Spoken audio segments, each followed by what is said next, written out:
PDP in Bayelsa has commended the FCT Minister Nyesom Wike and G5 members for their zoning of president to the south and recognition of Senator Samuel Anyanwu as the National Secretary of PDP at a meeting in Abuja.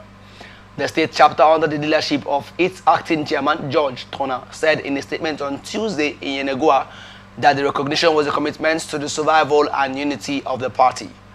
The news agency of Nigeria reports that the meeting also had in attendance the former governors Samuel Otom, Okeze Ikpeazu, and Ifeanyi Ugwuanyi.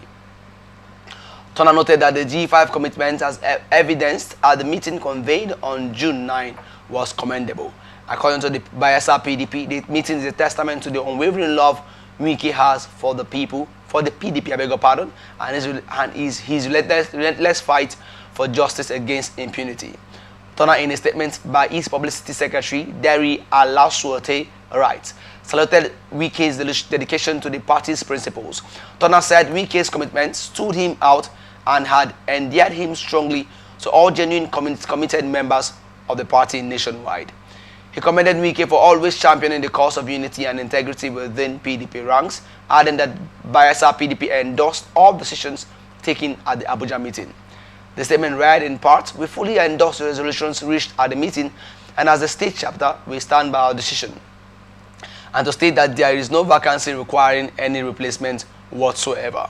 Our party's constitution and the recent Supreme Court decision regarding the National Secretary issue are very clear and unambiguous in this regard.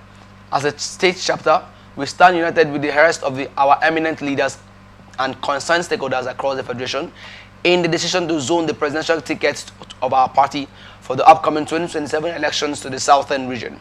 This strategic move does not just demonstrate our commitment to inclusivity and fairness, it also does ensure that our party remains attuned to the voices of all Nigerians. Bayelsa State PDP reaffirms its loyalty to the resolutions of this meeting and remains steadfast in its support for Nyesom Wike as our national leader, as well as our endorsement of Samuel Anyanwu as the National Secretary. Together, we will forge ahead with renewed vigor to restore the PDP to its rightful place as a beacon of hope and justice for our people and nation. I would love to have your thoughts on this story. Yes, PDP need to brace up and accept the Supreme Court judgment recognizing Samuel Anyanwu as the National Secretary of the party. When strong men are bigger than institutions, that's where we see disobedience to court order. And it should be discouraged. Today is the Democracy Day. 32 years after the June 12th saga, we are still grappling with managing ourselves, managing our party, managing the country as a whole. We are still grappling with things like electoral irregularities. We are still grappling with judicial inconsistencies. You see where judges give conflicting judgments to the detriment of the people. We are still grappling with insecurity. We are still grappling with everything. High wave of inflation, bias in the system, so many unquestionable things that are totally unheard of 32 years after. You know, June 12th was when Nigeria had the only free, fair, credible election in this country. Since then, we see elections, you know, marred with irregularities as a result of irregularities emanating even from the political parties. The political parties themselves could not even manage itself. That's a sign that our political association and management in the country is very poor. Because if the political parties at that smaller units cannot put its house together, a political party will vehemently disobey court order. A political party, because the judgment favors a particular person they are not in tandem with, you wouldn't want to obey the judgment. That is totally undemocratic, and that is totally unlawful and should be discouraged. So what is happening in the PDP is just, it's a very disappointing one, because this crisis have been there since 2023, pre-elections. Okay, what we know the genesis of the crisis: zoning of candidacy and the chairmanship tussle thereafter. We know the rest of the story. So now that the FCT minister is maintaining his grounds, that look, for us to have it well in PDP, can we maintain this thing we decided? Presidency should be zoned to the south.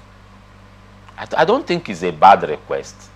The PDP and the North have not been, I said it before, the PDP and the North have not been fair to the South. If the PDP arrangement, though conventionally, was to zone candidates,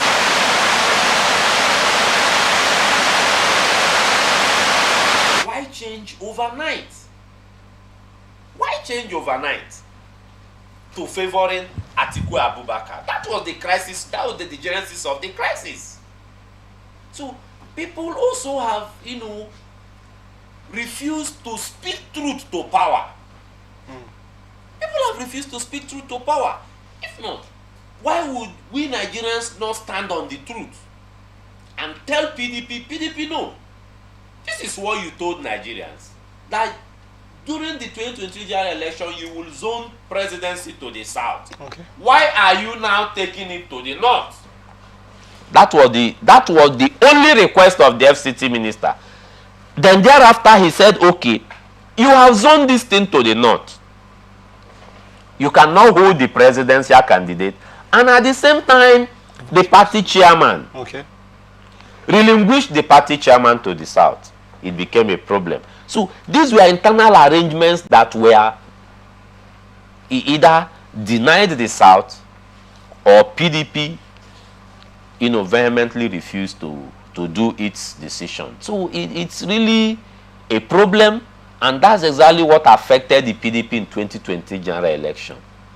And believe me, Mike, if this monster is not tamed early, it will affect the PDP again moving forward in 2027. So they need to put their house in order. Samuel Anyanwu remains the National Secretary of PDP until the Congress says otherwise. But for now, Samuel Anyanwu remains the National Secretary. So do you think PDP Bayelsa agreeing to this judgment will go a long way in encouraging other parties to consider obeying the rule that's in place? Yes, when we set good example, it tends, or it becomes a precedent to doing better things. If other political parties that are in this area sees that PDP have championed or have taken a lead in obeying the rule of law, of course it will automatically have adverse effect on other political parties moving forward. Because the most important thing here, Mike, is that there are strong men who are bigger than the institutions itself. Tell me why a human, a Nigerian, knowing that the laws are bigger, the Constitution said it clear that this Constitution is supreme and all authorities are persons, are under the Constitution. So you cannot, one individual cannot be bigger than the laws of the land. So all those making the unlawful moves, because I see it as unlawful moves they are making in PDP. The Supreme Court of the land, who is the highest court of the land, has said Samuel Anyanwu from our records is the secretary of the party. That judgment is final. So why would few people construe themselves into cabals and cartels say otherwise to that judgment? That is to tell you something is fundamentally wrong. That's exactly what the FCT Minister stands to correct. And we stand by him in that regard. Because this country is a country governed by laws. Okay. So people should stop taking laws into their hands. What has the FCT Minister done wrong in the PDP? He has done no wrong. He warned them, ab initio, that if you do this, I will not support a northern president. And that's exactly what he did. Some now are crucifying him. Oh, you are in PDP and you are supporting an APC president. You even went ahead and said, oh, 2027 you will lead campaign. If he does that, so? The former governor of Rivers State, Chief Rotimi Amechi, also supported Atiku Abubakar during the last general election. We saw yesterday or a few days ago when Reno Omokri, who is also a PDP member, showering encomiums on the president. So, politics, it's all about the people. To me, politics shouldn't be about the political party. Okay. Politics should be about the people. The dividends meted out to the people. If this thing is not favoring the people, then it shouldn't be done. So, PDP should just do the right thing by obeying that court order and standing and maintaining to its zoning formula. Otherwise, PDP will continue to be in this area. One last question. Do you still see the PDP as a great opposition to the All Progressive ruling party? No. As at this morning, I don't see the PDP as a formidable opposition at all in this country. I don't see that happening. Who in the PDP is formidable enough to criticize the current government? No one is doing that. They are only after forming a coalition. Forming a coalition to ousting the president. But we heard Bukola It is too early. Okay. What they are doing is early. Instead of, criticizing areas that the present administration is not doing well, they are busy planning 2027. In my view, they are distracted with the right thing to do. And that will enable the president to have his way in 2027. Because they are not asking the right question. Why are we not asking questions as to electoral reforms? Why are we not asking questions as to judicial reforms? Okay. What happens pre and post elections? Why are we not insisting on having a shorter days of adjudication of electionary matters? In Kenya, it took just 14 days to give judgment on a presidential election. Why can't we have shorter days, even if it's 21 days, to adjudicate on electionary matters? Mike, election cases are sui generis. Okay, it has its own set of laws to adjudicate on them. It's simple. A lawyer who is briefed on electionary matters knows what to do. There should be reforms. These reforms also should include timely release of documents. Okay. From the electoral umpire. Thank God we have a Freedom of Information Act today in Nigeria which gives Nigerians access to public documents. Timely release of documents, front load all the evidence, and file your action in court. 21 days, court should be able to dispense this judgment. So the judgment need to come before the swearing in, as to curb all inconsistencies. So all these are reforms that the opposition party should be asking for. These are reforms that the opposition, including citizens of Nigeria, should be asking from their representatives. Why did we elect the National Assembly members there? It's to reform our laws. Because the laws are not static. Laws changes. Okay. As human endeavor changes, the law changes. So, because activities of humans change, the law must change to accommodate current trend. We saw what happened in 2020 general election. It was nothing to write home about. At a point, an IREV that was working very well. When it got to presidency, the IREV stopped working. It stopped transmitting. You understand? Yeah. So all these questions need to be asked. National Assembly, what are we doing to making sure that we will have our elections results, we will see them in real time as we are voting? National Assembly, what are you doing with our electoral acts? Can't we have electronic voting? Must we go on a holiday on the day of election? Smaller countries, the day of election, smaller countries in Africa here, the day of elections are working. People vote from the comfort of their offices. Some even vote from their farms.